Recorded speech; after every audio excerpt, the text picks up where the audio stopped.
మొన్న కడప వేదికగా తెలుగుదేశం పార్టీ మహానాడు సందర్భంగా సిద్ధాంతాలను ఆవిష్కరించాం. ఈరోజు వైసీపీ డిఎన్ఏలో ఉండే క్రిమినల్ కాన్స్పిరసీ ఐడియాలజీ ఒక 4 ఇన్సిడెంట్స్ వాళ్ళు ఆవిష్కరించారు. ఒక్కొక్కటి చూస్తుంటే ఒక పిల్లోడి సైకిల్ మాజీ మంత్రి జోగి రమేష్ కుమారుడి వివాహ వేదిక ఇబ్రహీంపట్నం, చిన్న పిల్లోడు సైకిల్ వేసుకొని పోతున్నాడు. వాడిని ఆపి ఆ సైకిల్ తీసి ఆ పెళ్లికి వచ్చినవాడు తిప్పి గాలిలో తిప్పి వాడు వేడుకుంటున్నా ఏడుస్తున్నా కిందేసి కొట్టి కాళ్ళతో తొక్కి దాన్ని వైరల్ చేయటం. మన తెనాలిలో పోలీస్ ట్రీట్మెంట్కి రౌడీ షీటర్స్ గంజాయి బ్యాచ్ ఒక్కొక్కరి మీద 9 కేసులు ఉన్నాయి. వాడు పోలీస్ ట్రీట్మెంట్ ఇచ్చారు. వీళ్ళు గత చరిత్ర క్రిమినల్ బ్యాక్గ్రౌండ్ చూసి దానికి జగన్మోహన్ రెడ్డి పోయి వాళ్ళని పరామర్శించి వస్తా అంట. అది సెకండ్ ఇష్యూ. మూడో ఇన్సిడెంట్ తిరుమల క్యూ లైన్లో కాకినాడ వైసీపీ నేత అచ్చారావు ఆయన స్లోగన్స్ చేయటం టీటీడీకి వ్యతిరేకంగా ఒక పుణ్యక్షేత్రంలో దాన్ని వైసీపీ పేటీఎం బ్యాచ్ వైరల్ చేయటం. ఇది ఇంకొకటి ఆఖరణ లోకేష్ బాబు గారు 10th రిజల్ట్స్ వచ్చినాయి. రీవాల్యుయేషన్ మీద రాద్ధాంతం చేయటం. 18% దాంట్లో ఆ స్క్రిప్ట్లకు సంబంధించి మార్కులు వచ్చినాయి. 18%. దాన్ని జగన్మోహన్ రెడ్డి స్టేట్మెంట్ ఏంది, వైసీపీ సోషల్ మీడియాలో వైరల్ చేయటం ఏంటి నెగటివ్గా?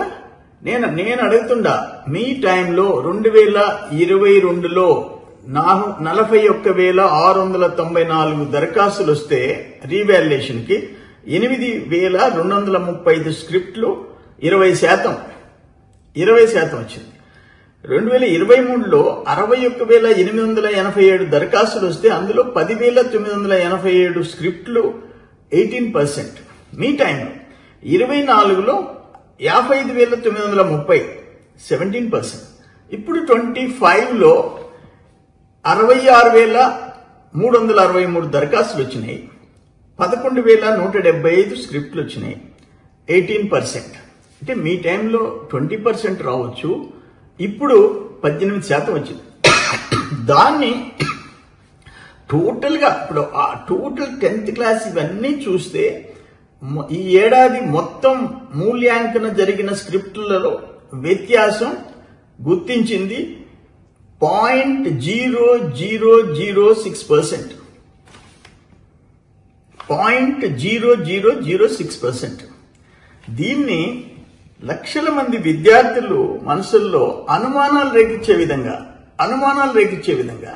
నీ మీడియా, నీ బ్లూ మీడియా, నీ సోషల్ పేటీఎం బ్యాచ్ అసలు ఏమనుకుంటున్నారు అని అంట.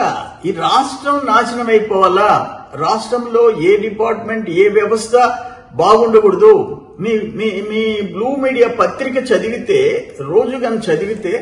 రాష్ట్రం ఎంత నాశనం అయిపోవాలా, ప్రజలు ఎంత దెబ్బతినిపోవాలా, అన్యాయం జరగాల వాళ్ళకి, మేము మళ్ళీ తిరిగి అధికారంలోకి రావాలా, రాష్ట్రం బాగుండాలా, మేము కూడా రావాలని కాదు, రాష్ట్రం నాశనం అయిపోవాలా.